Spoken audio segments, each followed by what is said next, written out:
going on, guys? It's your boy Matt St. Jack. Whether you're an avid anime fan, a wee tadpole still finding your way, or anywhere in between, I'll be providing my opinions and insights on anime old and new. Think Yelp with help from friends and producers from other shows weighing in. I know you can't wait to hear, and I can't wait to tell, so let's get to it. This is Matt St. Jack with Anime Talk. Let's go.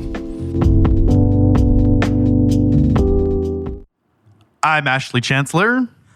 I'm Bo Maddox. I'm Robbie Sherman. I am the Vern. And this is Collateral Cinema with... Cinema Recall. Conversations with Robbie Sherman.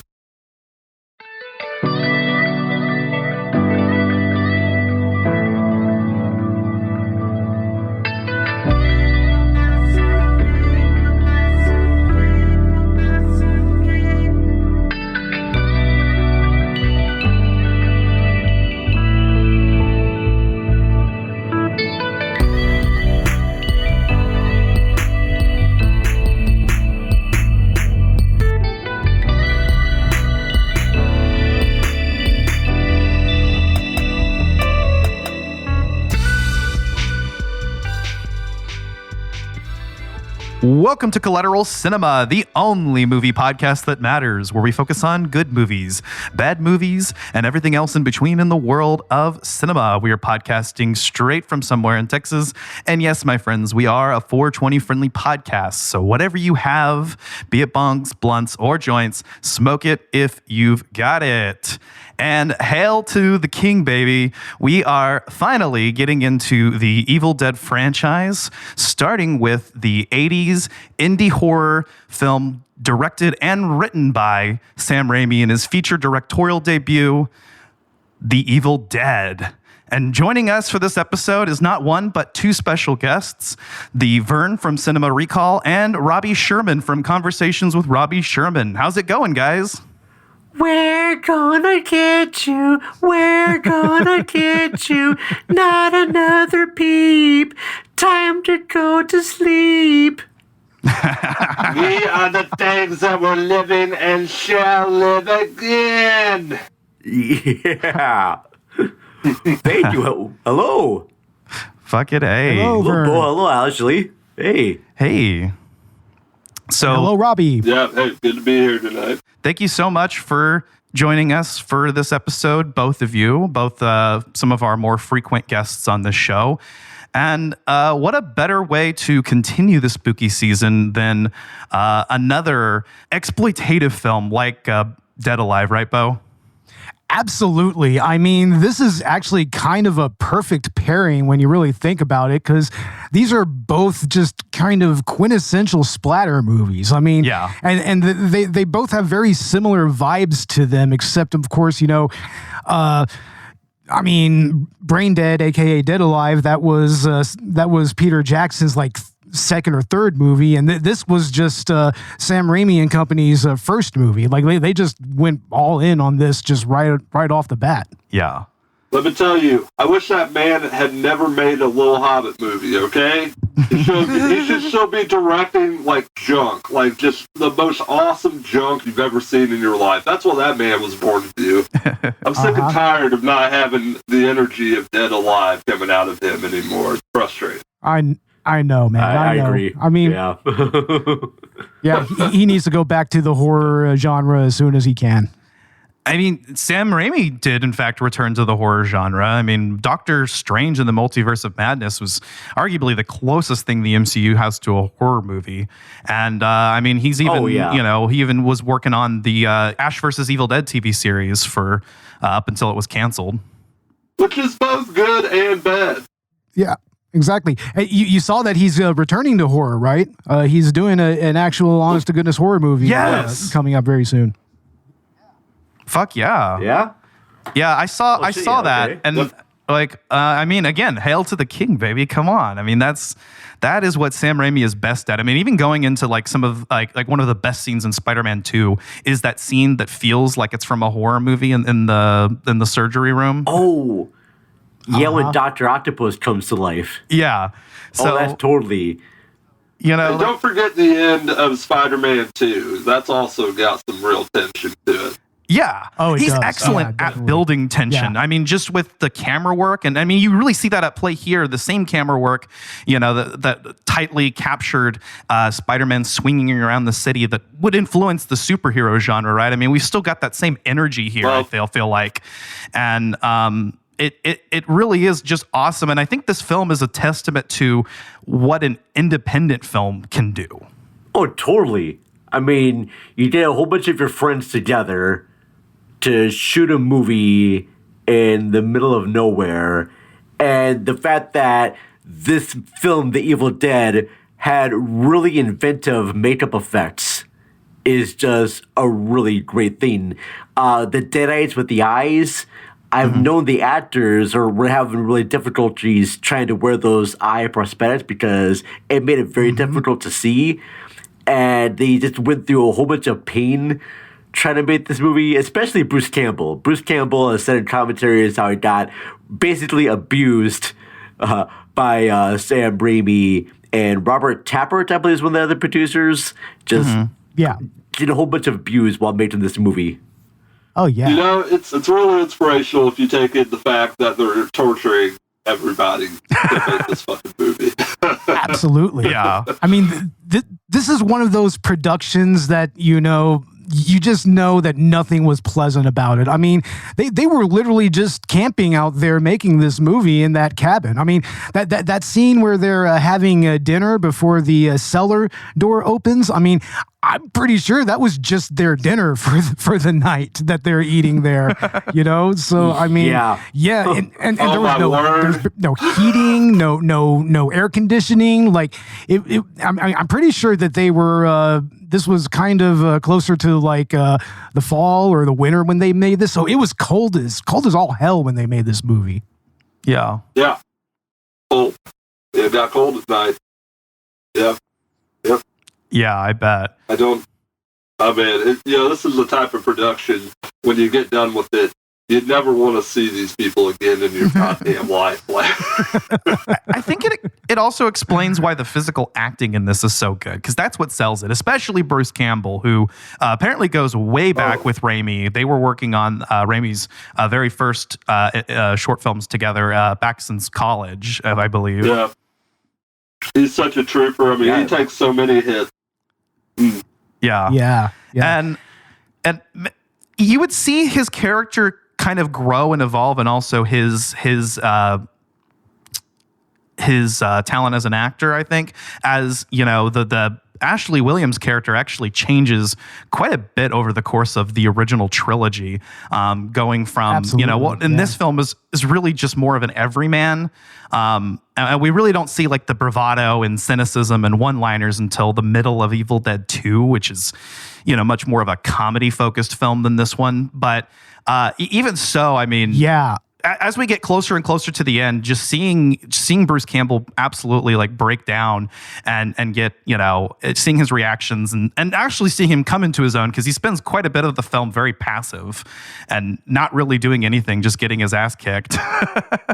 Yeah, I love how he is just so unassuming when we first see him. He's not even driving the car. He's just sitting in the back, and he's kind of just being the navigator and everything. So, yeah. I mean, you don't see any of what he would become in Evil Dead 2 and Army of Darkness. I mean, especially I would go Army so of far as to Darkness. say that, this is just Ashley. This isn't Ash Williams as we know him just yet. He's just Ashley. Yeah. Yeah. And also, can I say representation for men named Ashley? Fuck yeah. Hell yeah. Yeah, man. It is a minority in this country. Absolutely. He's almost taken the Ellen Ripley role from the Alien movies, because he plays the type of character you would never suspect to be the end guy in this, or the end hero, because he's very kind of sheepish and shy. You expect the other guy in this movie to be the end hero. And the fact that it's Ashley, this person who's through most of the movie is really kind of afraid. Like, he wants nothing to do with these Deadites. Yeah. He's not being brave about everything. Even when they bring up the Book of the Dead, and the recordings being played, Ashley's still very kind of like sheepish and shy. He doesn't even seem to have like the goal to try and tell the girl he likes that he likes her. He plays these small games by giving her like this necklace and things, and it's cute. Yeah. But he's never the stand-up type of guy until the very end. Yeah. Actually, Yeah. contrast his interactions with Linda in this film with the way that they recap it in 2, because they kind of retcon this film, and the Evil Dead timeline is weird. Oh. None of the films actually fit like flesh with each other, but even the way It's like the Halloween franchise. yeah. Right? You know, the Halloween franchise changes all the time. Evil Dead franchise changes all the time too. But even the Halloween franchise has Exactly. like specific like timelines, right, that follow each other. None of the Evil Dead films are actually congruent with each other. It's kind of funny because I feel like if you go into like the TV show Ash versus Evil Dead, it references the elements that were unique to both Evil Dead 1 and 2. It doesn't reference Army of Darkness, but Army of Darkness is still canon. It's just a rights issue. Yeah. That is crazy. Yeah. I think they are more comfortable creating 2 as a starting point because 1 has all these other people in it. Yeah. So you get 2 in, you don't have like as much emotional attachment to those other characters. I think that's really what matters when we're thinking about timeline is 2. Yeah. We start from 2, we go into Army of Darkness. Yeah. They don't reference Army of Darkness too much in the TV show, but yeah, it gets all pulled together through 2, and then we get more subtle nods to 1.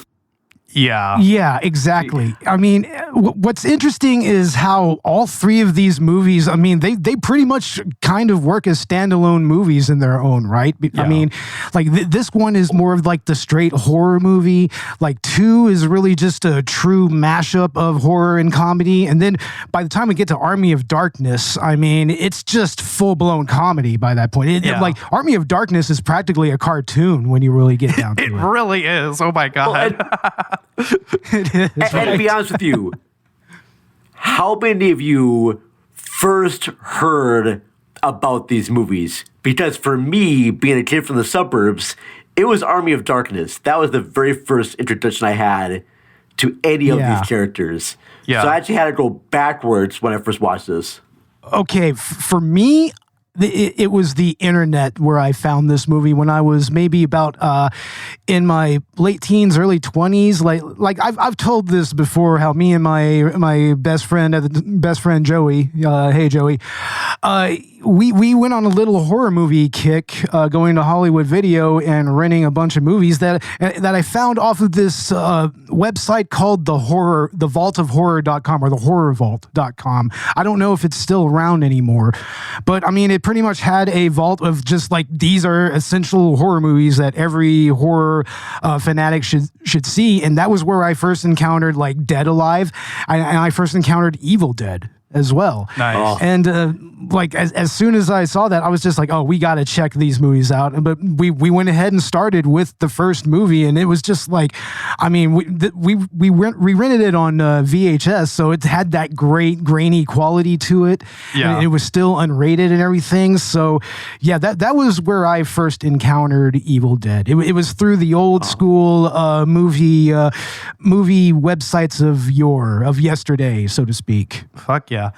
No, Bo, you're making me feel very old here, all right? Because I only first heard about both, buddy. Army of Darkness because I saw Darkman, which is Sam Raimi's earlier film. I have that trilogy. And I was such a big fan of Darkman, watching that in VHS a whole bunch of times.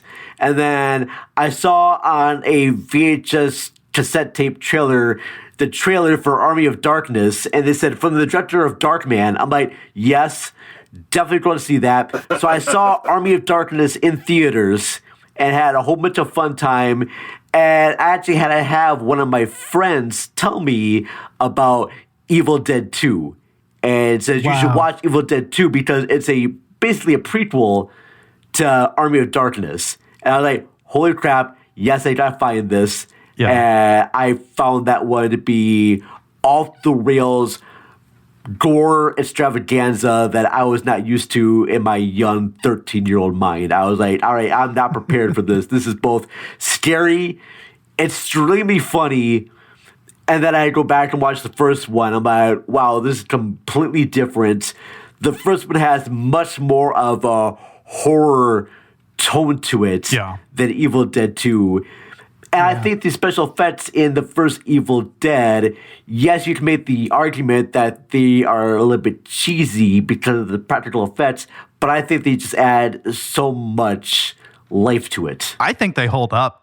Personally, I think they look really, really good, but they do have that like cheesy quality to them. But it's funny that you mentioned that Army of Darkness was your starting point, because actually when I talked to my mom about this franchise, she had heard of Army of Darkness, but she didn't know about Evil Dead 1 and 2, so it was very similar. But I actually watched this. Some of my earlier childhood memories are with a family friend who showed me, and possibly my sister too, Evil Dead 1 and 2. It was a long time ago, and I hardly remembered much of it. I mean, I think Evil Dead 2 was probably more memorable to me because, he has the chainsaw on his arm and shit, and it's a more comedy-focused movie, but I remember enjoying it, and I don't feel like the gore really got to me though, even as a child. I mean, this is a scary movie, but it's also just a lot of fun, I had been meaning to rewatch this for quite some time, and I had not seen it since I was a child until recently. I went ahead and watched the whole trilogy. I watched the newer Evil Dead films as well, and started the TV show for podcast prep, and I actually watched this. My uncle uploaded it again and upscaled it to 4K. I know some people might prefer watching this with the old grainy VHS quality to it, and I don't blame you for that. But getting to see it with like the full clarity also kind of helped me focus on that just really tight camera work. But what about you, Robbie? What is your experience with this film? Okay, I'm probably seeing this around 11 or 12.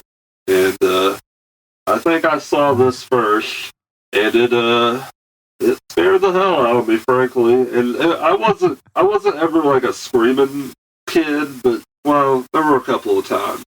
But this movie just got in my head for a long time, and I didn't watch 2 for a while. I think I saw Army of Darkness pretty soon after, and that just felt cartoony. It didn't feel the same. I mean, I still liked it, but it didn't leave an imprint in the same way this did. I bet this was probably one of the first really bloody movies I saw. I know it seems pretty tame by a lot of people's standards, and I probably did see that Jack Frost movie when I was around 6 or 7, and I hated that. I hated that thing. The scene where he kills the woman by assaulting her is just, that made me so angry for so long. Like, I hated that. Shannon Elizabeth. I hated that movie. And, like, I don't think I ever liked seeing what happens in this movie, to one of our female leads. We should talk about that. I don't think I ever enjoyed seeing that. But I did think there was a certain, and this sounds dumb, like, coming from, I don't know, probably an 11 or 12-year-old, but I didn't know there had to be, like, artistry to pull it off how they did. So that was a conflict in my head when I was really young. I don't even know if I was able to articulate that, because, you're just watching movies, things stick in your head for so long. But I did remember thinking, like, man, this is a good movie, but it's just so messed up. Like, I do remember having that very particular thought about it. And I think I saw 2 around, I don't know, probably 14 or 15. And it just, it was, I actually liked it more because I understood it better as a comedy. And it actually felt, I was already into surrealism by that time. I'm already listening to Frank Zappa and Captain Beefheart and shit like that. I'd already been taking in Three Stooges shorts since I was a kid. I loved cartoons. So Evil Dead 2 just felt more at home in a lot of ways, even though in certain manners it is much bloodier. I just don't think it feels as visceral as the end of Evil Dead 1 does. Sure, yeah. Oh, absolutely not. The sheer chaos they get into, like, they get away with a lot of it because they're good with their timing. And, there's a lot of people that will like watch it and be like, yeah, it's just claymation and all that shit. But it has a hell of a lot of form to it when you watch it. And I think it's pretty impressive for guys who had only ever done a short film, like a few short films on their own. Like, once they actually got money, they show they have like skills that technicians back in those days would find useful, I think this film betrays a certain layer of talent that shouldn't be undermined at all. Like, if you're discussing this film. I mean, there's just some shots in this movie where I'm just thinking, how the hell did they actually get that, Yeah. I mean, especially knowing that they were on a shoestring budget here. I mean, we're talking not even $380,000. So they couldn't have had, like, particularly great camera equipment. I don't think they even had a dolly or anything. So, I mean, like that one shot above Ash when he's walking towards the door, and then there's those beams that move by and they just go whoom, whoom. Whoom. I'm just like, how did he do that? Yeah. How did they get that shot in that little ass cabin that they were making this at, I mean, I kind of think they're magicians, like, sometimes. Actually, the lady that played Shelley, apparently she has experience working in magic and stagecraft, and that actually helped with the dismemberment scene when Scotty chops her up. So, yeah, a lot of that was actually some stagecraft that she had experience in. Also, fuck Scotty. It's his fault that everything happens, number one, because he's the one that insists on playing the recording. And also has no trigger discipline whatsoever, waves a shotgun in Ash's face. Like, come on, dude. Ooh. Come on, man. Yeah, that shit is an ass whooping. So you know what? Fuck that's Scotty. An ass whooping if somebody does that to me. Fuck that. Yeah, no. That is seriously like a serious ass whooping if somebody does that to me. For real, dude. Like, seriously. Yeah. Yeah, you shouldn't be doing that shit. Hell no. People. But yeah, he's a douche. I want to ask you this real quickly. Do we know why they went up to the cabin in the first place? Was it just for a vacation? Because I never really understood when they're in the car ride, what's the point of them going to this cabin? Is it just for a vacation? It's apparently just a weekend in the cabin. That's all they're really doing. They're just there just to have some fun, I guess. That seems to be the context. No one went there to check it out? You go to the cabin there, the place is a mess. It's all torn apart. Someone has actually apparently broken into the place. You think someone would go up there ahead of time to, like, scout it out, maybe clean it up a little bit? You're bringing girls there to supposedly have sex with them. You think Ashley or Scott would go up there ahead of time and be like, all right, let's make sure the place is looking nice. Make sure that there's no Butcher the Dead in the basement. Just a few things right there. Good point. To look out for before it goes over there. I'm assuming it's quite a drive or something, and so they just made it all in one trip, but still. That's something that Cheryl brings that up, actually. She's just like, wait, nobody's actually seen this place? Like, what are we doing? Yeah. I mean, but I mean, Cheryl is actually a very tragic character in this movie to me. She is. And probably the most relatable one to me because she's the odd one out. Like, she doesn't have a significant other with her, Like, I mean, Scotty has Shelley, Ash has Linda, but it's like Cheryl's just kind of there because of Ashley. I actually like the way that the remake, the 2013 Evil Dead movie reframed that. They actually have it all as like there's a clear reason for them all to be there, and the reason why the sister is there is because she's trying to get sober. And so that's why they planned this getaway retreat. I liked how the 2013 film reframed that, but I do think that, and you mentioned something to this effect earlier, Vern, but there is quite a bit of exposition missing in this film, and it feels intentional. It's like the film that actually, I was impressed by how little exposition there was. I mean, you really don't even ever get like the relationships between the characters stated. You kind of just pick it up through the dialogue. It really is a show don't tell kind of movie, and I was impressed by that. And that's a fair point too, Ashley, because I believe in tell me if I'm wrong, and maybe listeners out there will know, but is this the first Cabin in the Woods movie that, besides the Friday the 13th movies, but I don't really count those as Cabin in the Woods, like, is this the very first Cabin in the Woods movie? I almost want to say yeah. I was wondering maybe. the same thing. Does it come back to this? Because I mean, it's a foundation of the slasher genre, and this film is arguably a slasher movie, but not really. Okay, when was the first Friday the 13th? Is that 80? That's 1980, yeah. Yeah. Yep. So Okay, this is 81, right? right. But maybe not. Well, it was made in 79 though, and then it came out in 81. Yeah. Yeah. Technically, it I don't didn't actually know. see a So, yeah. wide theatrical release until 83, I believe. Okay. Yeah. So it does predate Friday the 13th by a few years, and at least the production of it does. Yeah. Okay. Okay. Okay.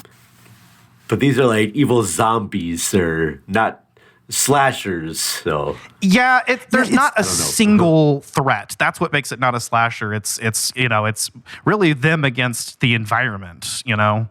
Well, I mean, you can argue that, especially the dead-eyed entity that's the point of view shot in the woods is kind of stalks them like a bit of a slasher killer. It has some slasher especially elements. especially after Cheryl is assaulted and she's being chased in the woods. I mean, that kind of. It kind of has that quality to it, but also it shows the enormity of the entity, because this thing is literally just knocking down these like almost 20-foot high trees and everything. So No, I mean, not the trees. I think that's Bo. where it goes with it. Not the trees. Yeah. We're gonna have to talk about that. We have to scene. talk about that scene because okay, Yeah. Sam Raimi, was the tree rape scene really necessary? Like was it actually necessary? No, but it. I'll give my thoughts about that, but go ahead. I feel like no, it's not necessary, but it does add to the grittiness and the exploitative nature of this movie. Yeah. I mean, it's very much a your mileage may vary type of thing. I mean, I mean, you don't really need it, but it's like, I think either Vern or Robbie said that it does kind of officially move the plot forward into the actual possessions and everything. But I mean, it's also kind of an interesting masterclass in just using practical effects to full effect. Because I mean, it's kind of impressive how they did the whole vines and branches, like actually subduing Cheryl and everything. You know, Yeah. I mean, it was kind of impressive how they did that, but also at the end of the day, it's still a rape scene that just comes out of nowhere. And it's like, but it's just like maybe there could have been a better way to get Cheryl out in those woods and have the woods attack her that didn't involve that. But then again, you swing it along and it's just like I said, it adds to the grittiness and the exploitative nature of this movie that kind of what helps gives it. I mean, I don't know if I want to say charm, because I mean there is a charm to it, but I don't think it comes from that. But I mean, you know what I'm Definitely, getting at. it adds to the aesthetic of Here's it. the thing, too, Bo. Yeah. Here's what I'll say about the whole tree rape sequence here.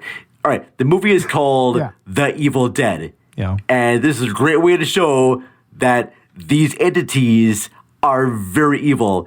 And the way the scene is shot, it is not exploitive. They never show her being naked, all right? They never try to briefly. overly sexualize the situation. It has one quick cut of like a branch going, insinuating that it goes, inside her or whatnot, but it doesn't keep going with it. I mean, it could have gone more and have it go like more penetration in and out. Doesn't do that. It's just one not quick wrong. shot, and you get the idea that something's gone inside of her, but it never sexualizes the situation. It never tries to show, she might be enjoying it, as you Yeah. probably see other rape scenes have done before. Yeah. It never does that. It's done in a very right. I wouldn't say tasteful, but you get the idea just through shots and sounds that, all right, now she's possessed. Now when she's running away from this entity and it's chasing her, now you are feeling absolute fear for her. Yeah. So when she gets that door and she's trying to get that door open, you're like, yes, get that door open, because you do not know what this entity will do afterwards. And it's funny that this movie gets released the same year as The Entity, which is a great Barbara Hershey movie about a girl who gets sexually assaulted by a girl she can't see. So it's kind of fitting that both The Evil Dead and The Entity got released the same year. Yeah. Okay. Those are Interesting. those are interesting points for sure, and I think we have a good point in saying that, unlike other assault scenes, I'm going to try not to say the R word. Unlike other assault scenes, it does not necessarily over-sexualize it. But I also think we also need to think of this film as an extension of its creators' personalities and their thoughts on cinema, and maybe their thoughts on women and what women play in the story, because the women are the first ones to go. They are the first ones to be victimized by this entity that is essentially the camera. Yeah. And the directors are looking through the camera. They have to expose themselves to the voyeuristic nature of the camera by doing that. Yeah, I think we do need to keep in mind that any type of assault scene like this is unfortunately a certain amount of perspective they are taking in this, and the fact that they are putting themselves through this shows a certain amount of pleasure in creating the sadistic scene. I don't think we should downplay it. Yeah. I don't agree with that. I don't think the directors are taking joy in seeing women being assaulted. I don't think that at all. I think the directors are taking pleasure in this. I don't think your points are necessarily bad, friend. I think we should really keep that as a hard thing in our head, that no matter what, they're still turning the sadistic assault of someone into entertainment on a certain level. And that's all I want to say about that. But also you have to kind of think that maybe this says more about the conventions of that time when it came to these type of films than anything, Yeah. I mean, that was not really that uncommon in horror, period, at that time. And I mean, you can honestly make some of the same arguments with some of the stuff in Friday the 13th, Yeah. I do want to say that I think I'm willing to be slightly forgiving, because people take time to develop, and they don't have the same discourse I do growing up. I understand why there might be more confusion, when we're trying to create a sense of emotion out of a viewer, and maybe stepping over a line they're not aware of in the way they should be. Especially, these are young men. These are men in their early 20s, right? If I'm not mistaken. Mm-hmm. Yeah. But also, when it comes to the story itself, I mean, a lot of that really just kind of undercuts how gleefully, just deliriously evil the Deadites themselves are. I mean, they're doing all of this pretty much for the lulz. I mean, that's what these demons are. That's true. They don't give a damn. They spend quite a bit of time just terrorizing Ash. I mean, like he says, oh, you bastards, why do you torture me like this? What? Yeah. And it feels like the ladies are just kind of the conduit for that. I mean, it just kind of seems like the Deadites are really trying to get to Scotty and to Ash more than anything, Yeah. Even with the women having a lot of victimization, they still carry this movie in a lot of ways. They Absolutely. create a lot of dynamism that isn't there before we get to the actual possessions taking place. Yeah. I will say this about Sam Raimi. I mean, historically, he's not always right on the mark with female characters. I mean, look at the Spider-Man trilogy, for instance, but I don't think anything ever comes from a bad place with him. Ultimately, I think at the end of the day, there was just something in it. Well, first of all, like Bo said, times change. And thank God we live in a time where we have these conversations now. But second of all, there probably is some kind of point there that he was trying to make about giving birth to evil or something that wasn't made absolutely clear by the script. But I don't know. That's neither here nor there. Yeah. Oh. And to be fair, Sam Raimi has never done any scenes like that. And I'm sure at the time, they probably want to do something a little bit shocking to make the movie stand out, especially if you're a young independent filmmaker and you're trying to get your film be shown and you want the film to stand out. They're like, oh man, there's a sequence where a girl gets assaulted by the forest and it's intense and crazy. And after that sequence happens, as an audience, you're thinking, well, shit, there is nothing that these filmmakers are not going to do. You have no idea what's going to happen next to these characters. Yeah. And that, as an audience member, you're feeling tension and fear because you're like, if they're going to do this, and the first 10 minutes, 10, 15 minutes, I have no idea what they're going to do next. And that's true. Each time deadites happen, it's a surprise. Yeah. Right? When they're doing that, there's that sequence where they're trying to, I guess, read cards or predict cards. And it shows telling all the what the cards are before it's even announced. And then her reveal with those eyes. Oh my gosh, I just watched this last night. I'm like, I believe their reactions are like my reactions when I first watched that. It's a total shock and surprise. And that moment also has one of the funniest parts in the film because she gets it wrong the first time, and then she gets it right after she learns that she got it wrong. And Ash is just sitting there when she's talking, he's just not even paying attention. Just he's so freaked out and not paying attention. It's so funny, his tone of voice when he's talking to her during that. Yeah. I mean, Shelley is just straight up lying to Linda at that point, if you notice. He's just like, you're getting it right. He's like, in a 9 of hearts or something like that, and she calls him something else, and it's like, she's kind of encouraging it. Yeah. Definitely.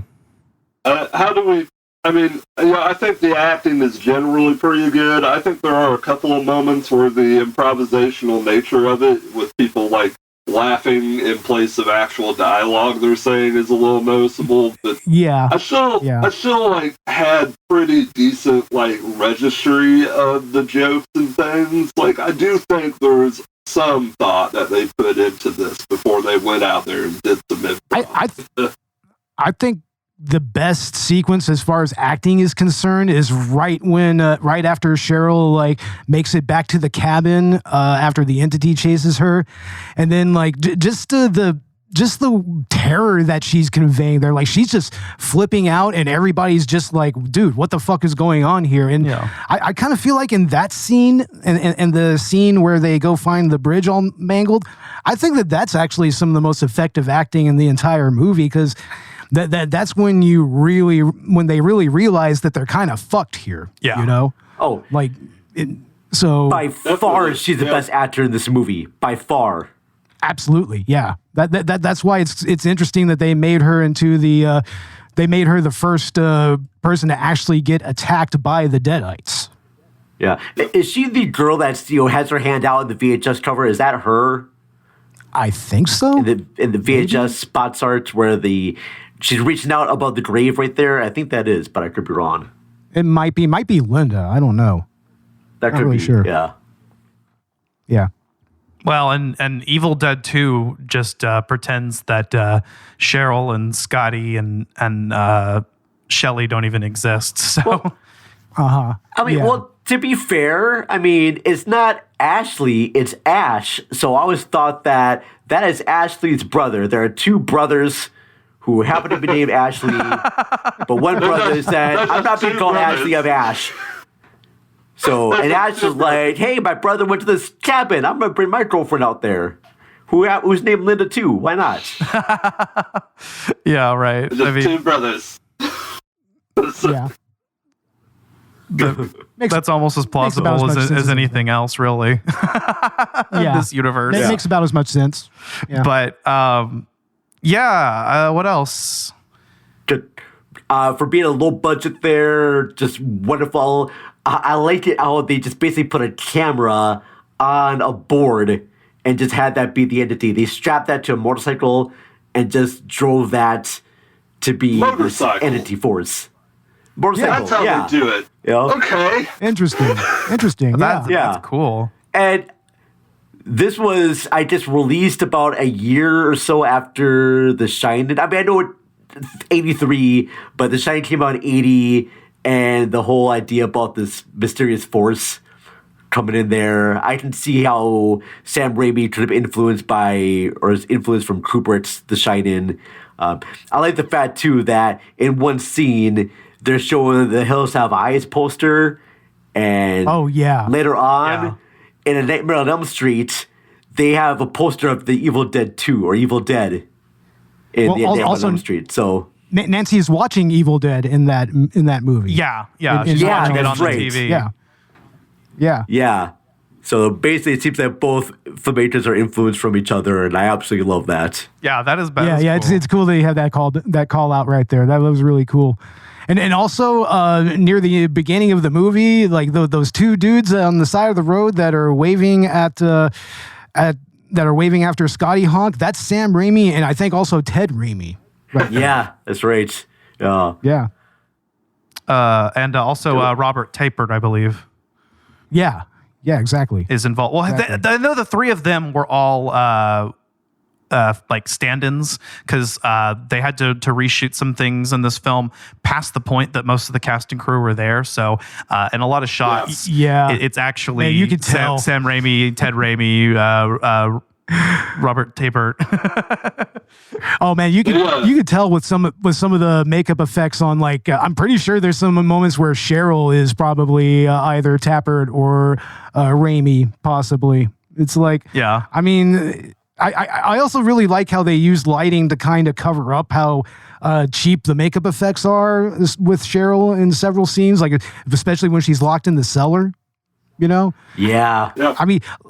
Yeah, lighting and sound are both used to full effect in this movie, honestly. Like they're going back to the scene when Cheryl makes it back after being attacked, like when her and Ash are getting in the car and leaving. It's like in the doorway they have that one light that's just right behind Shelley and Linda and Scotty, like almost kind of foreshadowing what's about to happen to them a little bit, you know? Oh, yeah. Like just this ominous, like it kind of shows how the cabin itself is kind of its own character in this movie. You know, That's very much almost the main antagonist of the movie when you really think about it. Yeah. There's a shot where the entity is like chasing Ash through the cabin and it's breaking open doors and swinging things out.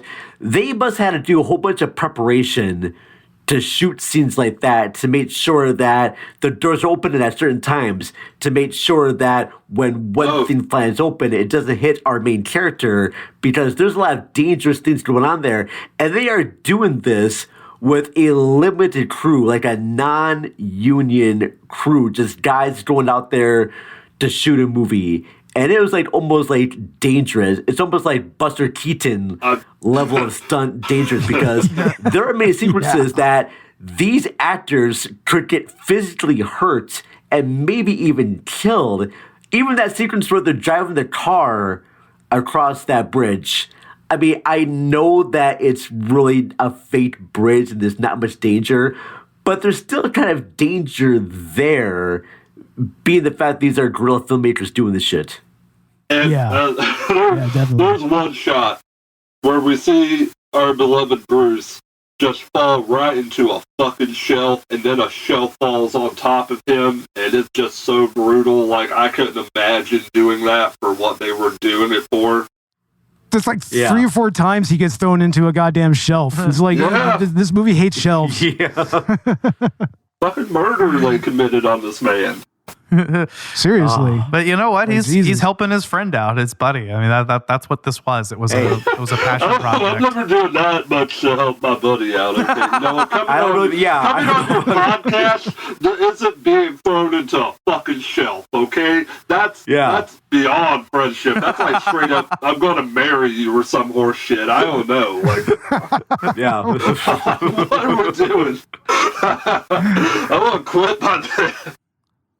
You got to get thrown into bookshelf to sell movie. If you want me to throw me into a bookshelf to make a horror film, all right, that's fine. But you gotta give me some beer and some whiskey. Yeah, definitely a lot of alcohol is going to be involved in that. Yeah.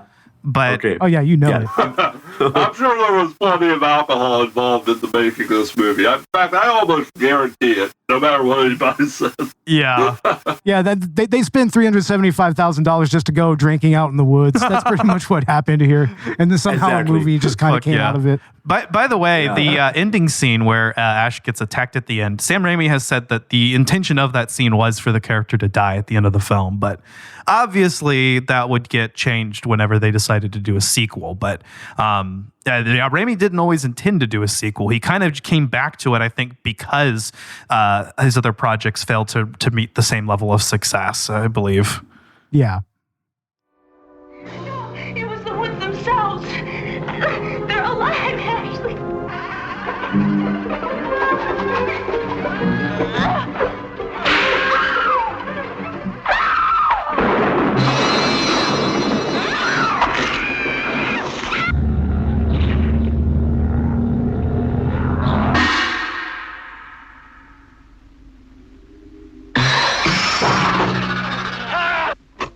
I fear that the only way to stop those possessed by the spirits of the book is through the act of bodily dismemberment.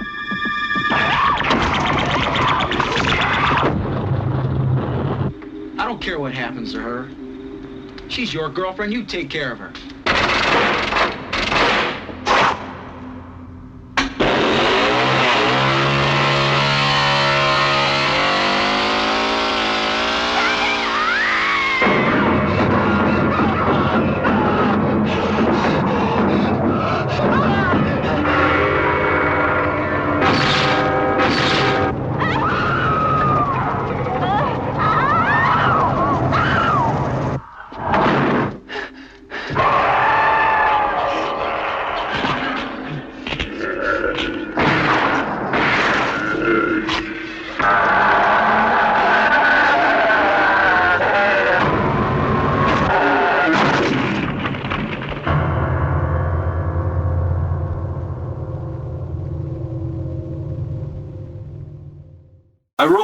I love that little shot that ends the movie because it leaves no survivors.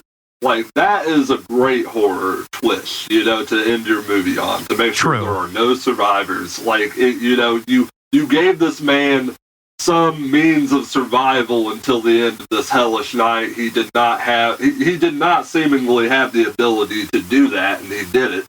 And he watched all his friends fall apart, and now he has to go try to live his life out, explaining what the hell this is and what happened and how he can survive in the world, and then he's gone, It's good. It's also a very funny shot at the same time too, just like the way that he's screaming and stuff. And it gets even funnier when they continue the scene in two. But I actually appreciate how funny this movie is, even as a not as comedy focused film, as a more serious film than its successors. It does still have quite a bit of humor.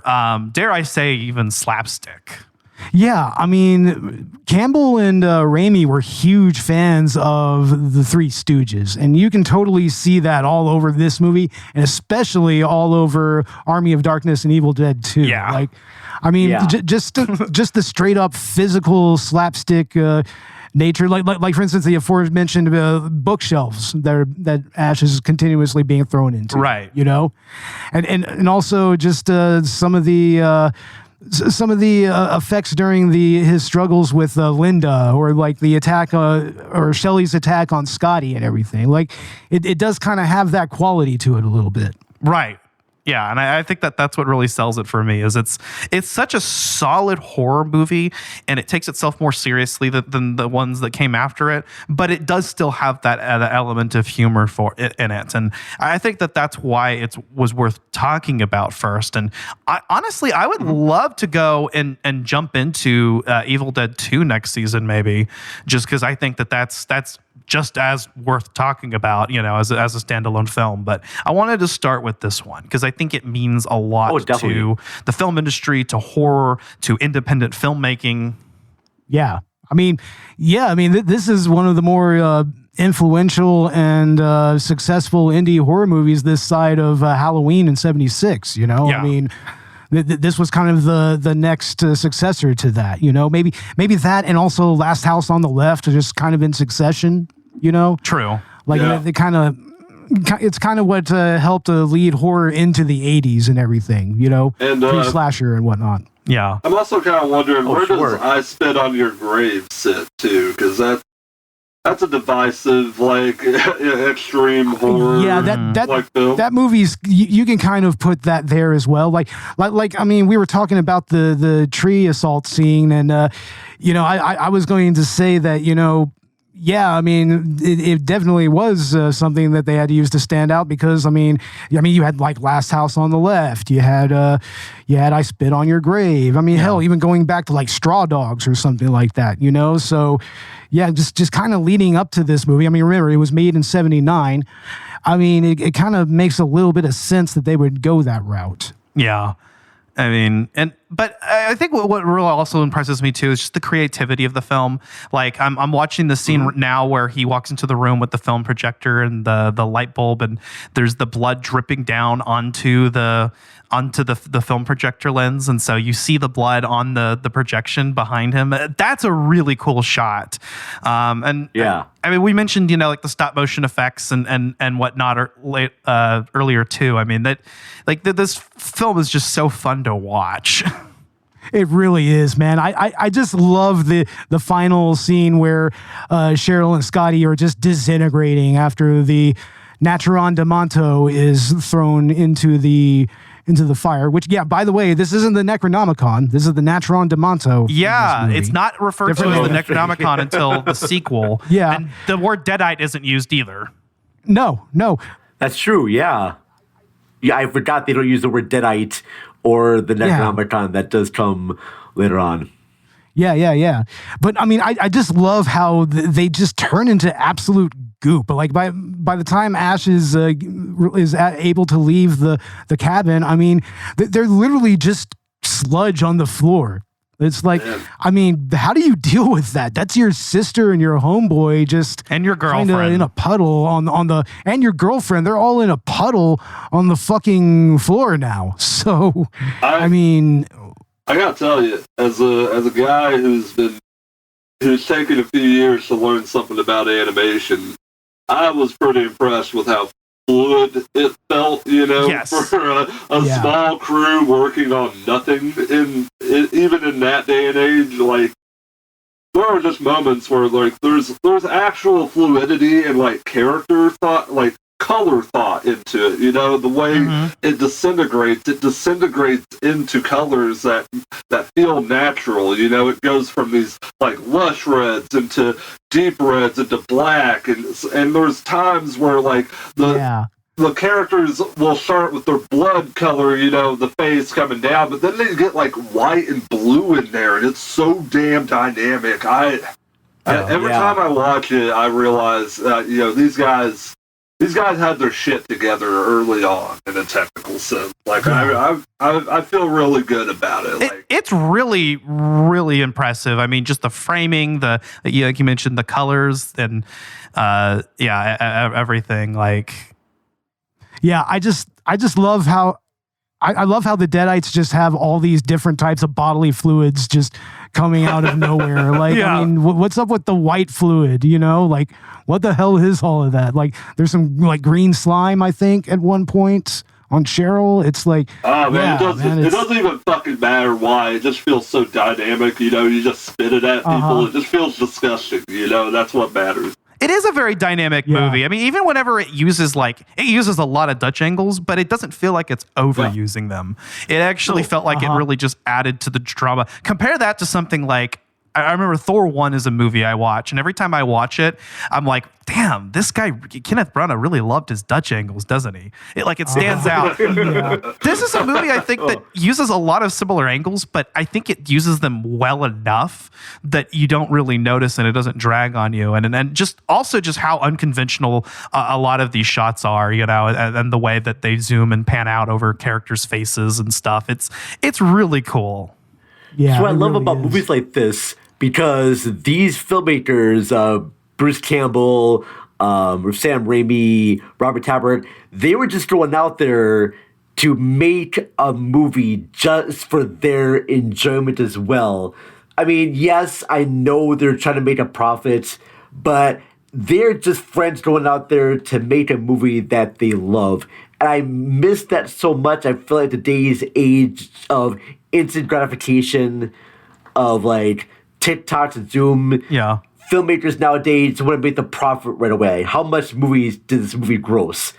And I love the fact that these guys weren't caring about that right away. They just said, hey, we want to make a horror film. We're horror fans. What can we do that's different than what anybody else is doing? Yeah. And they took risks.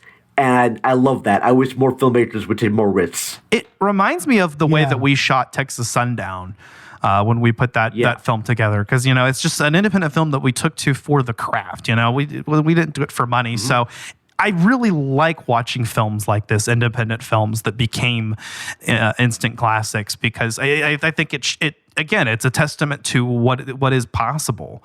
And it's inspiring.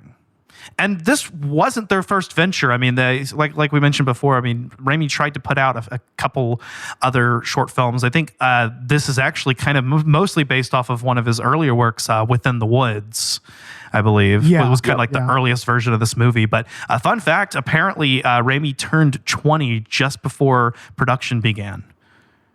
Oh, wow. 20 years old. Wow. Still a kid, man. Wow. Jesus. God, that guy had some fucking cojones, didn't he? Wow. See, I'm turning Oh, shit. I'm turning 30 next month, and I have nothing to show for it. Way to put that into perspective. I'm turning 33 pretty soon. I'm not telling you when, people in the audience. Oh, damn. But I only feel like I've actually come close to making animation I feel good about within the past 3 or 4 years. And that's been something I've been attempting since I was a child. You understand? Yeah. Yeah. A lot of work. It's a lot of careful work. A lot of careful work. Yeah, that's a lot of tough work too. You got a lot of patience for animation. Or patience I do not have. So I commend you for that very much, Robbie, of doing that. But I do want to ask everyone here, have you heard or seen Evil Dead the musical? No. I've seen a few clips of it on YouTube, but no, I haven't seen the full production. But it makes a lot of sense that they would take Evil Dead and make a musical out of it for Broadway. That makes a terrible amount of sense. Yeah.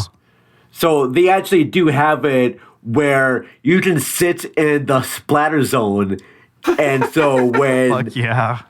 deadites are being chopped up, you can actually get fake blood being sprayed on you. And the songs themselves are hysterically funny. If you get a chance to listen to the soundtrack online, do so. It is great. It has the right amount of cheesiness to it, and I hope to see this live. I almost hope they would turn this into a movie, but at the same time, I don't want it to be turned into a movie because I know that it won't have the same feel on stage and the movie as well. The same vibe we get from watching the stage production would not go well for movies, because the stage production has a lot of cheesy practical effects, and that's, as an audience member, that's what I want to see. If you convert this into a film, those practical effects won't seem as fun as they are on stage. So it's touring around, I guess, in places. So if you get a chance, try and see it. I guess one of my friends had to travel out to Brazil to watch a live version of it, so I don't see it playing anywhere in America right now. But if it does come here, I might have to take a road trip out there. Oh yeah, definitely. Thank you for that. Fuck yeah. Yeah, definitely, man, definitely. Like, a lot of the songs, it's like surf rock songs in there. It's just, great. That's all I gotta say. Hell yeah. Oh yeah. Oh, yeah. But all right, gentlemen, I guess this is the part of the show where we'll go ahead and get into our final thoughts. So we'll start with our guests, Robbie and the Vern. What are your final thoughts on The Evil Dead? Go ahead, Robbie. Okay, friend. I mean, this is a movie that's been following me my whole life in a lot of ways. I don't like horror to the extent I do other types of subgenres. Like, I don't know. I think sometimes there's stuff going on in horror, like torture stuff, that doesn't do a whole lot for me. And but I think this is the right type of creative gore that made me appreciate, the craft of gore when I was younger. I think this opened my eyes in a lot of ways. I've always been conflicted about that one scene we talked about earlier, and I do think that will always be a blight on the film. I don't think it's as voyeuristic in the same sense as other productions would be after it, but I also do think like it's an icky bit of politics they bring into their film that they don't need to do. They can find another thing that's just as shocking. Why can't the man be taken advantage of like that? Those are the questions we ask ourselves today, with this type of stuff. Fair enough. Yeah, it's a little harder on its female characters, and maybe that's bad for some people out there in the audience, and I think that takes a little bit of a point away from it, but I mean, it will always be a classic in my head, despite whatever gender issues might be there, for the fact that it inspired a wave of horror that has been going to this day in a lot of ways. I mean, Sam Raimi had to give up the independent horror game essentially for a long time. I don't know what the money behind this new one is, but he's been doing some pretty heavy profile stuff. He's not the indie director he was when he made this. There are unions involved in his films now. Yeah. And it's kind of if you are not frustrated by the working conditions that go into this, if you don't mind allowing a little humanization, I guess. I'm kind of conflicted about Sam Raimi as a guy sometimes, but man, I do like his films. I hate to admit it sometimes, but he's just such a brilliant filmmaker sometimes. Like he can weave a camera in and out in just such precise, perfect timing. The Foley work is always intense. I do like the actors here, and I think if you are able to separate yourself from the sticky politics that it has shadings of, it will be entertaining. It will do something for you as a horror fan, and you might have seen horror like this at this point, but also this is one of the first movies that elevated horror to a gruesome degree that we hadn't really had before in American horror. I think it challenges, what had come before it in a way that a bunch of beginners who had never made a full film, doing by themselves with no real support, with self-made money, self-funded money, and it's astonishing sometimes. I mean, I would love to be able to say I had the amount of timing they do in film as they did at that age, Yeah, true. It was, so I guess I'll give it like an 8.5. I think a 0.5 should be taken off for the gratuity. Even if you find something, thematic to defend about it, I still think that creates a level of politics that is going to mar your film no matter what. But it's a pretty damn good film if you can grapple with that. If you're not an audience member that doesn't have to worry about grappling with those things. I am trying to be as fair, and kind as I can to any listener out there that has trouble dealing with these things. There's a lot of horror out there that doesn't deal with this stuff at all. They don't have to worry about it. They can go watch other horror movies if they don't want to see this type of thing. And I'd like to think they have the opportunity to make that choice for themselves before they see such a thing. You know what I'm saying? Yeah. Yeah. But I mean, influential on me, influential on a lot of people. No matter what that says about me or those other people, it's still got a place in the world that is undeniable. And we get to see evolution of these kids. I mean, these are basically kids. I mean, even if you could say, like, oh, well, they're technically grown adults. Like, we all know that people who are in their late teens, early 20s are pretty much kids, right? Yeah. Yeah, of course. I mean, I'm the youngest person here, and I agree with that. Right. But yeah. What about you, the Vern? So, like I said before, I saw this movie after I saw Army of Darkness and Evil Dead 2. And when I finally did see The Evil Dead, I was very impressed by the camera techniques, the sound design, the acting. I like movies that make me feel uncomfortable, cringe horror, which they might call it there. And I like that. I know that's not going to be everybody's cup of tea, and I get that. But for me, horror that makes me feel uncomfortable is a type of horror I'm like, all right, now this scares me. This freaks me out. There is a movie, I'm just going to say the name of it, Irreversible, Gaspar Noé. After I saw that movie, I could not sleep for a week. And for me, horror should have the ability to make me not want to sleep. I not want to shut my eyes. Same thing happened with The Nightmare on Elm Street. Could not sleep after I saw that movie once. And I think The Evil Dead has many great moments that it's really kind of hard to, sleep through. The acting is just top notch. These characters are all just great. And if you feel uncomfortable in this movie, I think that's the intention that Sam Raimi wants you to feel when watching this. He wants you to feel afraid for these characters being out there in the middle of nowhere.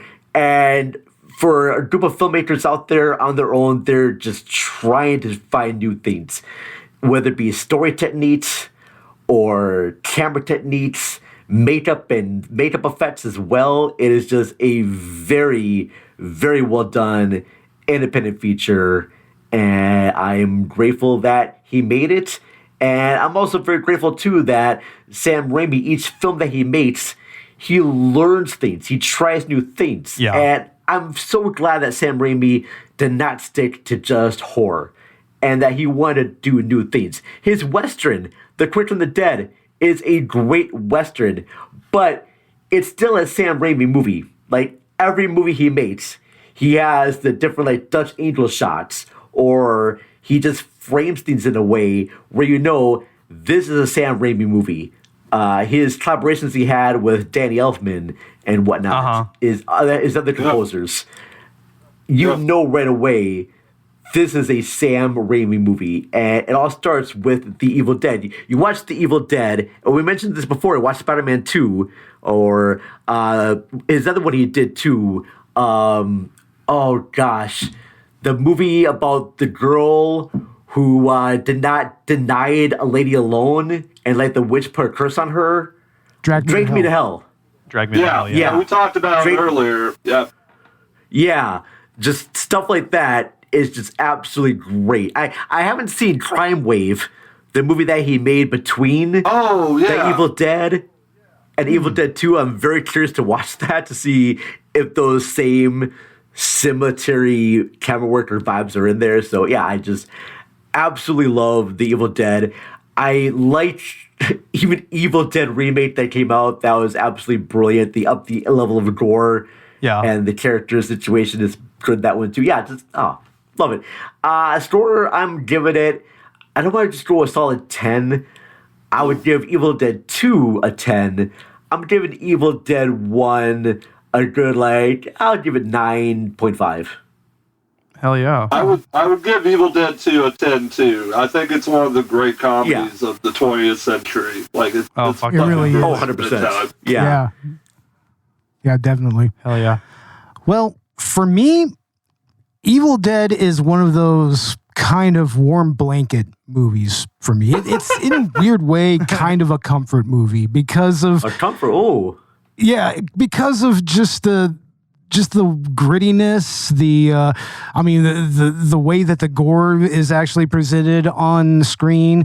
I mean, it's just so essential a horror movie to me that I think that this is one of the fundamental building blocks of modern horror. You know, like Sure. I mean, it set new standards for gore in these types of movies, like going forth. Like, I mean, let's face it, a lot of the gore in some of the later slasher movies that would come out. I mean, it kind of has this movie to thank for all of that. So, I mean, it really kind of elevated movie gore to a new level here. We just did Dead Alive, and that's the next movie that kind of elevated the movie gore from there and whatnot. Oh, sure. Yeah. I mean, and the characters, I mean, they're actually, I mean, they're not like the most fully fleshed out characters in the world at this point, but they have a relatability to them. At least for me, Cheryl, definitely has a relatability that kind of that kind of makes this a grounded film in many ways. And I think that's what's really remarkable about it is how grounded a lot of this is, even in spite of some of the weird, absurd things that happens to these people, and that's really what this movie is about. It's kind of like a lot of those early slasher movies in that it's not so much about the characters themselves, but what happens to the characters. Yeah. And, this sequence of events right here is just so well scripted and just so well put together for the money that they had and everything. I mean, they had to like go and just beg people for money for this, and they were only managed to get $375,000 together. And I mean, they used every cent of it. You can see that. I mean, they don't really waste a cent of that. I believe this film went bankrupt a few times during its production. It did, yeah. It went bankrupt a few times, but I mean, they still managed to pull this together and make something that really just stood the test of time. Yeah. I mean, when people, I mean, this was such an essential horror movie. Even fucking Reboot referenced this movie, or at least referenced.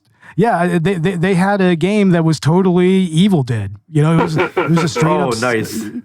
Yeah, it was straight up send up of Evil Dead. It had the Deadites had Ash saying groovy all the time, and so I mean it really kind of cut its own little niche into horror culture and into pop culture in general. I mean, everything that you see in these movies, it would go on to influence the superhero genre, which, I mean, you can argue Sam Raimi pretty much, helped modernize and kind of reinvigorate superheroes for the modern era. I mean, we wouldn't have the MCU if it wasn't for him, right? In many ways. The many influences he has on horror directors, too, from like Rob Zombie and Eli Roth, as well as could be recommended. Yeah.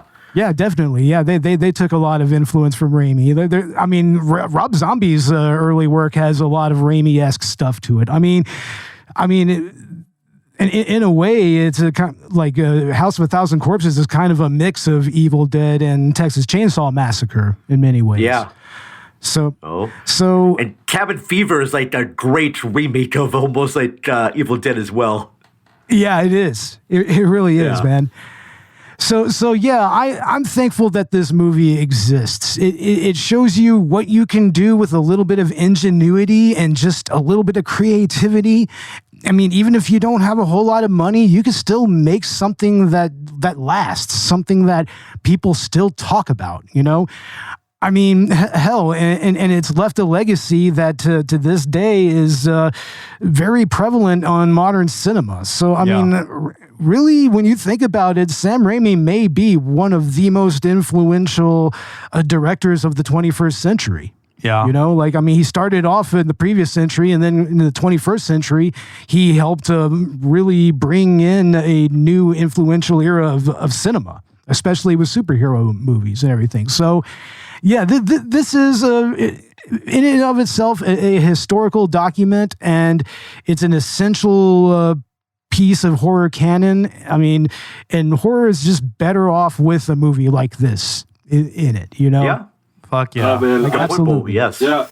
Even with my reservations, I would say, like, I think this is a horror film that mattered in a lot of ways. Like, Yeah. I would say, like, you know, it enabled creators to think beyond the boundaries they had been given as independent creators from a lot of people. Because I think the vision of horror independently was maybe Hamer and Corman at best for a long time, you know, and those have good and those have ups and downs, but I don't think we had been thinking of a bunch of kids being able to produce a horror movie with this much dramatic weight in its execution and effects, and they did it on nothing. Like, it's shocking, honestly. Yeah.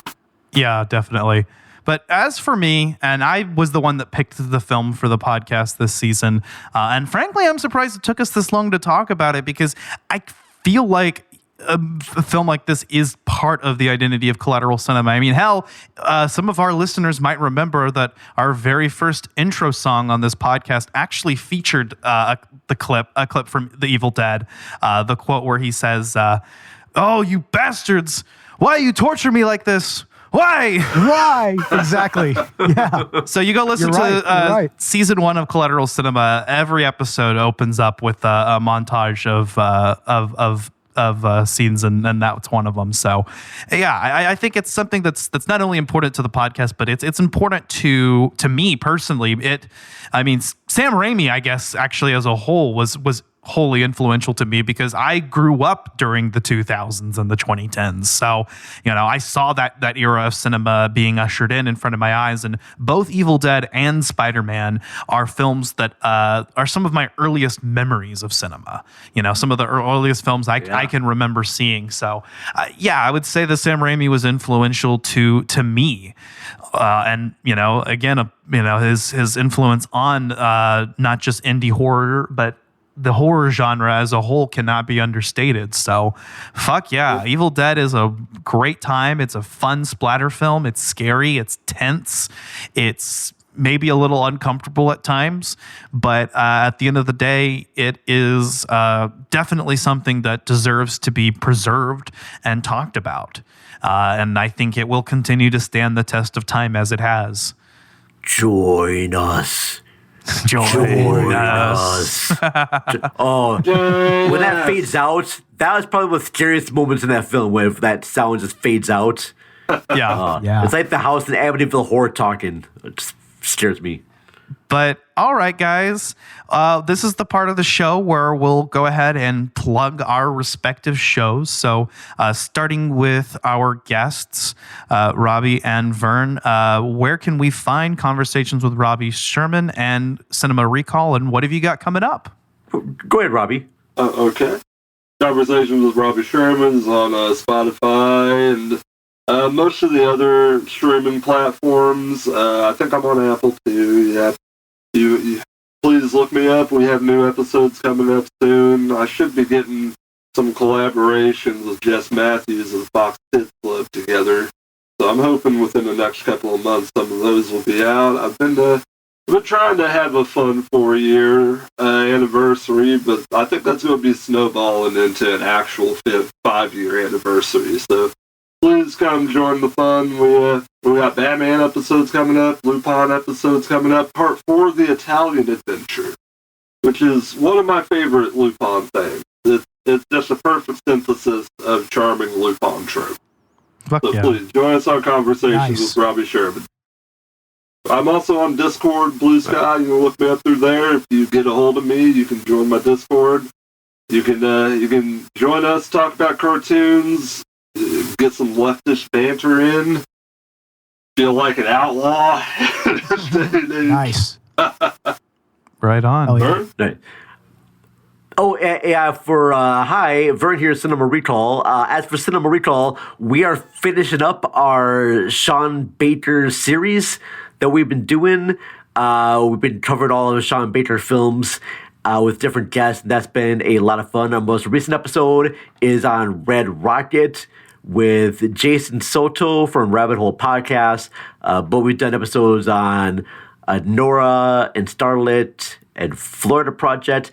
Check it out, cinemarecall.net, and we're available on YouTube, and we're available on the Apple Podcasts and other podcast apps you can find in your theme there.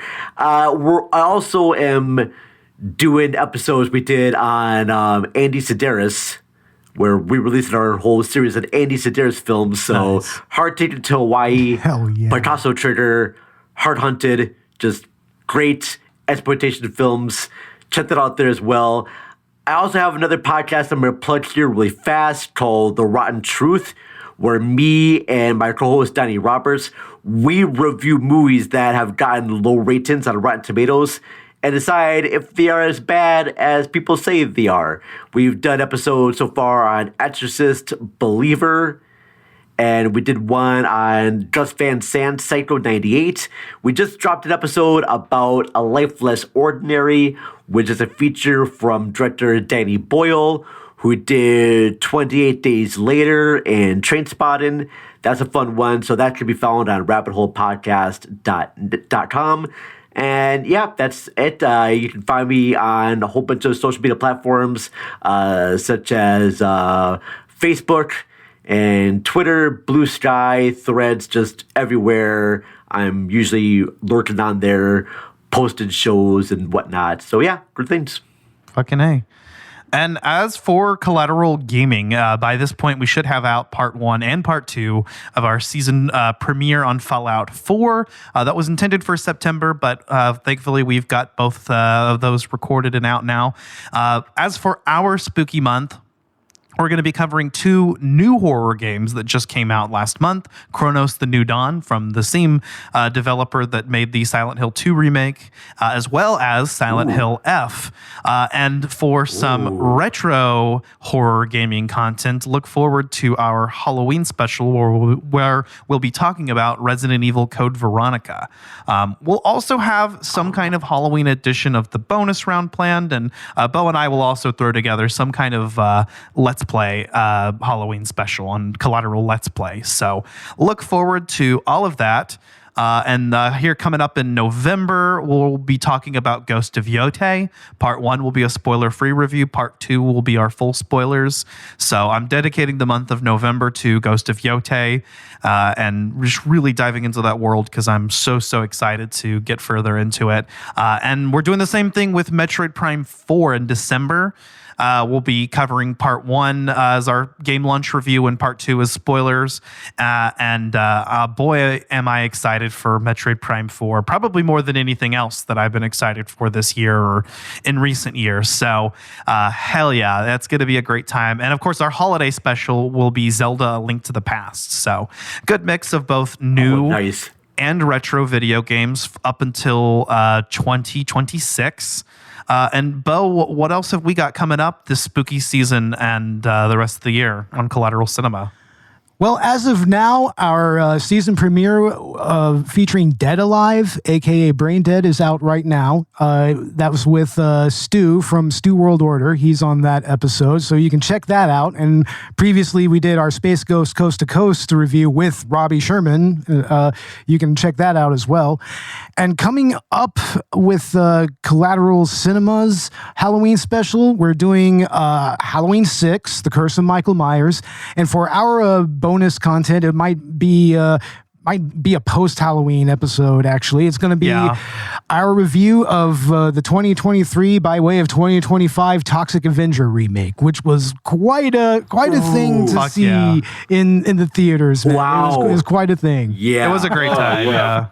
I saw it on release night, and that was really, really Same good. Here. I'm excited to talk about it with you, Bo.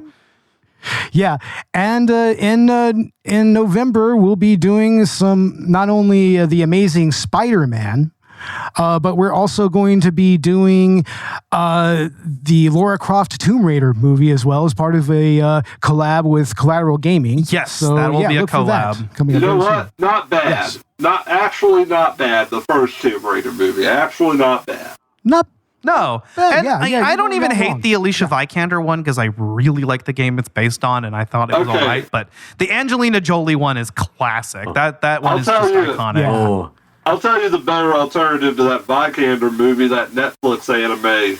That gets the vibe, right? That's what they should have been doing. oh, it does. Yeah. Okay. Yeah. I need to check Yeah. that out. Yeah. Yeah. Okay. I love the Vikander movies, but yeah, Oh, cool. So yeah, that's what's coming up. Cool. Next on Collateral Cinema, and then we'll be doing Bad Movie December, right? Yeah, Bad Movie December. We're doing the Buttercream Gang 2, and we are doing Neil Breen's Cade, the Tortured Crossing. Finally, we'll be getting new Neil Breen finally. soon. So Yeah, You're missing out on getting your Neil Breen in, all right? Genius. Okay. You know, I gotta tell you, genius, bro. I swear to God, the Buttercream Gang doesn't even sound like a real movie, okay? That sounds like a fake It movie. is a real movie, believe it or not. is. It's real a fever movie. dream that Oh, you yeah. just have to experience, but don't expect any people of color to be involved in it. No, it's the most white bread thing this side of Wonder Bread. It really is. That sounds like some real Andy Griffith this- bullshit. The second movie has a young black kid in it, though. So progress. You know, I like to think that Whoa. maybe Yeah. the Buttercream Gang exists in the same universe as Earth 2 and Peacemaker. Yeah, Oh, probably. okay. I just started watching. Okay. So don't spoil anything for me right now because I just started watching season 2. So Oh, okay. Yeah. That's not Okay. anything. I won't say more, but Yeah. okay. yeah. Anything else to add, Bo? No. Also, our our holiday content is going to be, of course, our Victims and Villains collab, and we will be doing the new Silent Night, Deadly Night movie Yes. that's coming out very soon. Oh. The remake, which is going to be all kinds of fun. Yeah, So, I'm looking forward Okay. to it. And I did mention Collateral Let's Play. Look forward to more content very soon. We did finally get out a new episode of Phoenix Wright Wednesday, and we'll be continuing that when I come down here towards Halloween. Actually, I think Bo and I will try to maybe record a couple of them so we can throw those out and maybe start some more series again. I want to restart. Shooter Saturdays, that's what I'm rebranding it as now. Maybe Metroid Mondays. I know Beat 'em Up Fridays was a thing of the past, and if we have a good beat 'em up game, we might re-explore that. But also maybe just recording my gameplay of games that I'm playing for the podcast, or just new games Yeah. that are coming out that we're not doing an episode on, I think would be worth it. So definitely stay tuned for more Let's Play content on our YouTube channels. If you want to support the show, we do have a Patreon where you can get access to exclusive film commentaries or Let's Plays that are exclusive to the Patreon for Collateral Gaming. We do have Buy Me a Coffee, and also we do have a merch store on Dashery, so you can get you some Collateral Media swag. And very soon here, we'll start adding some more designs. yes, definitely. Yeah. But you can find Collateral Cinema and Gaming wherever you get your podcasts, and you can help us rise the ranks on Good Pods. Give us a 5-star review on Apple Podcasts or feedback on your platform of choice. If you have any suggestions or want to collaborate or promo swap or anything, hit us up on social media. We're on Blue Sky, Threads, Instagram, Twitter, and Facebook. And we do have a TikTok as well. I don't think we've added anything to it in a while, but it's there. No, and a subreddit that we don't do anything with. So yeah. But Oh. hell yeah, I guess that's just about it then. So thank you once again, gentlemen, for being on. Great recording with both of y'all. Nice to see you, Ashley. Nice to see you, Bo. And nice to talk to you, Robbie. Hey, it was a pleasure talking to you, Vern. Pleasure talking to you, Ashley. Pleasure talking to you, Bo. Vern, I'm sorry I haven't gotten back to you about the lost episodes. I'm still looking around for those, but Oh, take your time, bud. You're good. You're good, man. yep. I appreciate you coming on my show. Filling some time. I love you, Oh, I buddy. appreciate that. No worries. Love you too, man. Hells yeah, guys. Well, all right then. With all that being said, I've been Ashley Chancellor. I've been Bo. Join us, Maddox. I've been the Vern possessed Deadite. And I've been Robbie, Sherman.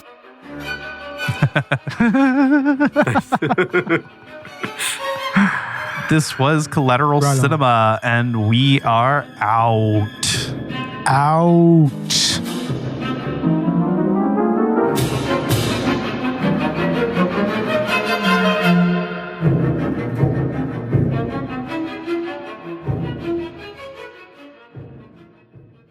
Collateral Cinema is a Collateral Media podcast. All music and movie clips are owned by the respective creators and are used for educational purposes only. Please don't sue us. We're poor.